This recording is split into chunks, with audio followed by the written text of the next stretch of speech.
Esse é o Ancapso e nós vamos falar agora da defesa do Trump de Bolsonaro que impulsionou os movimentos pró-anistia, tá? Com certeza aquela declaração do Trump lá no Trump Social a favor do Bolsonaro ajudou muito o Bolsonaro, mesmo que não tenha nada a partir daqui, mesmo que tenha só sido aquilo ali, já deu um ânimo grande para o pessoal para voltar a buscar a absolvição do Bolsonaro, porque de fato não tem nada ali contra ele, né? É um absurdo completo o que o Alexandre de Moraes está tentando fazer, e também a visão de que pedir anistia para as pessoas do 8 de janeiro. Por quê? Porque o próprio Trump está equiparando o 8 de janeiro ao 6 de janeiro que aconteceu lá nos Estados Unidos. E vocês sabem, o Trump anistiou todo mundo do 6 de janeiro. E lá nos Estados Unidos isso funcionou, porque de fato, né, lá a lei vale. É diferente aqui do Brasil, em que a lei não vale, em que, embora o indulto seja uma prerrogativa presidencial, o STF diz que não pode, que tem desvio de função e não sei o que lá.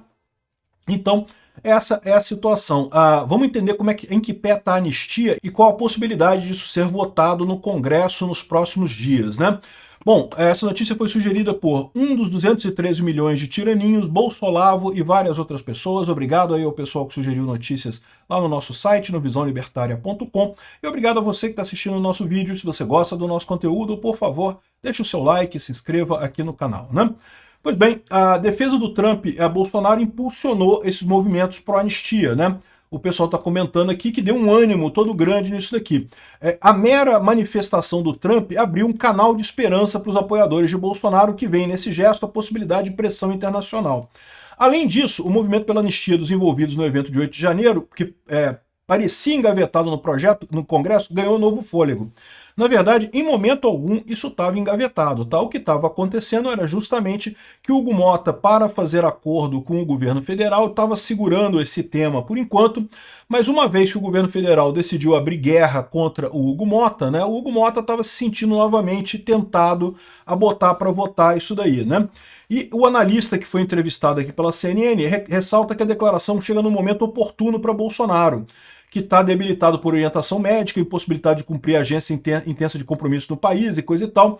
Isso serve como um contraponto à percepção de isolamento do presidente. É mais do que isso, né? Porque o que eu falo para vocês, o grande desafio nessa coisa toda é você chegar nas pessoas que não estão preocupadas com política. Nós que conversamos sobre política diretamente aqui e estamos mais à direita, a gente sabe que esse processo contra o Bolsonaro é uma besteira enorme.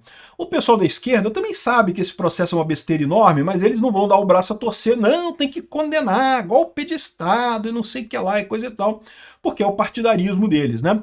Agora, tem um grupo grande de pessoas no meio do Brasil ali que não está tão interessado em política no final das contas, que não está acompanhando esse negócio. E para essas pessoas, o STF está julgando Bolsonaro por um golpe de Estado. Para essa pessoa que não está nem aí, que só se informa pela Rede Globo, ela acha que, não, então teve mesmo, né? O STF está julgando e coisa e tal.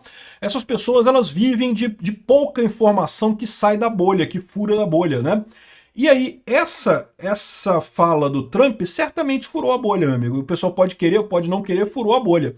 E uma mensagem que você vê lá, a Daniela Lima tendo que falar, olha, ele disse que não tem nada, que inventaram tudo contra o Bolsonaro, que o Bolsonaro estão inventando, perseguindo ele, coisa e tal. E aí esse pessoal está tendo contato com esse argumento, que é um argumento absolutamente correto, né? Não tem nada contra o Bolsonaro. Que história é essa de que há uma minuta que foi discutida, nunca assinada, em momento algum se disse que ia ser assinada a minuta, em que momento, quando que isso faria sentido um golpe de Estado? Não tem lógica nenhuma isso daí, né?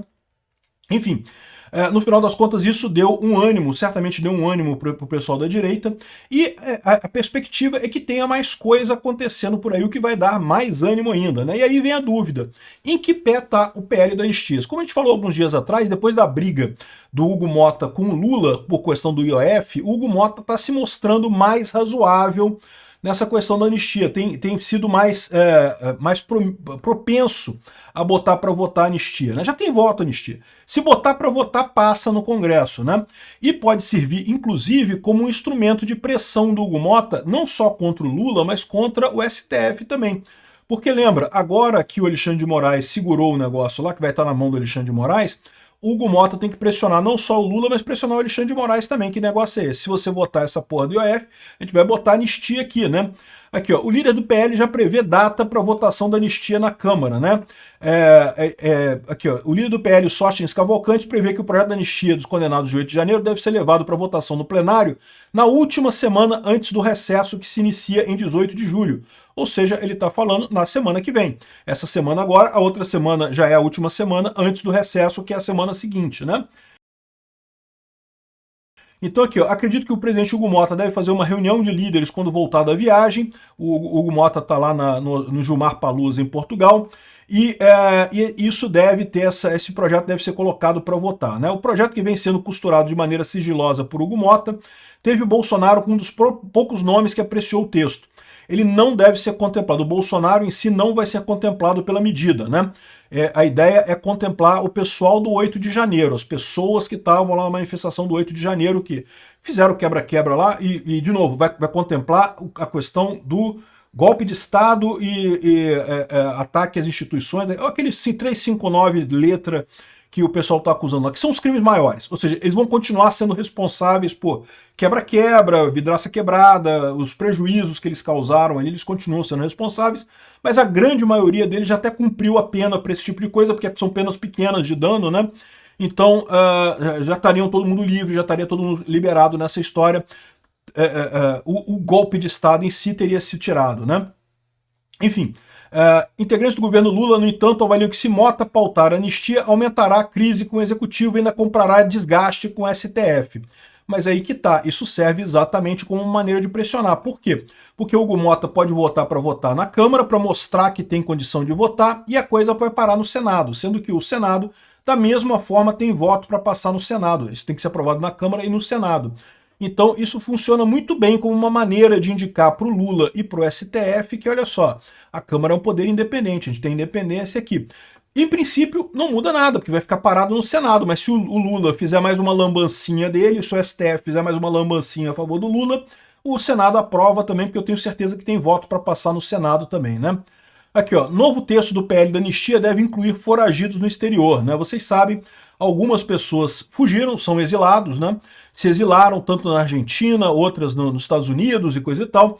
E a ideia é que isso também abrace essas pessoas que estão exiladas no exterior. Novamente, o Bolsonaro não vai estar nessa anistia, e não precisa, porque Bolsonaro não tem ligação nenhuma com o 8 de janeiro, né? Esse é o grande ponto.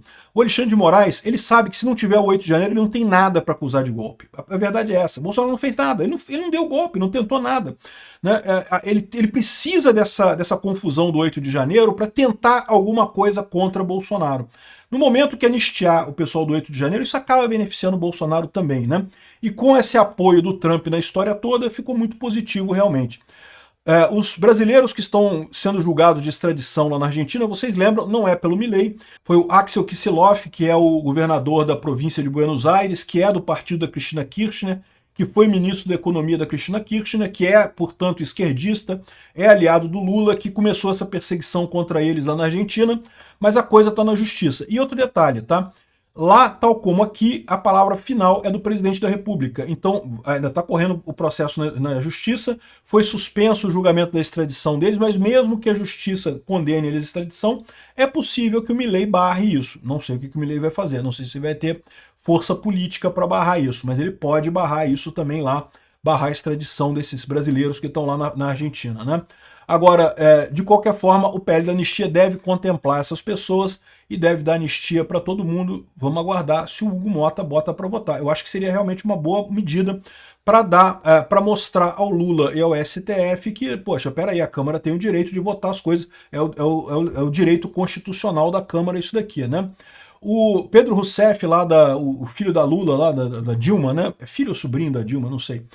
Se o Mota pautar anistia, temos que mobilizar o povo brasileiro inteiro.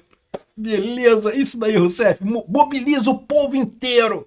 Quero só ver aquelas manifestações do povo inteiro da esquerda que não tem nem um quinto, nem um décimo da manifestação do Bolsonaro, né? O pessoal falando, não, que flopou a manifestação do Bolsonaro, só tinha 100 mil pessoas, 200 mil pessoas ali, pouca gente pra caramba, menor manifestação do ano, aí vai a esquerda, vai lá, bota o povo inteiro aí da esquerda pra vocês verem se vai ter um terço daquela manifestação do Bolsonaro, né? Dia 10 agora, vocês sabem, dia 10 de julho vai ter a manifestação da esquerda, né? Vão fazer a manifestação a favor de imposto, né? Quero pagar mais imposto, não sei o que lá. o pessoal vai lá fazer essa manifestação lá na Paulista e coisa e tal. Vamos ver como é que vai ser o tamanho dessa manifestação. E aí vai ser engraçado com a questão da anistia também. Eles não têm apoio popular, a verdade é essa. A anistia é demanda popular no final das contas. Obrigado por assistir o vídeo até o final. Além de curtir, compartilhar e se inscrever no canal, considere se tornar patrocinador com valores a partir de R$ 1,99. Clique no botão Seja Membro abaixo para saber as condições e vantagens de patrocinar o canal. Mais informações sobre o nosso projeto, visite nossos sites indicados na tela.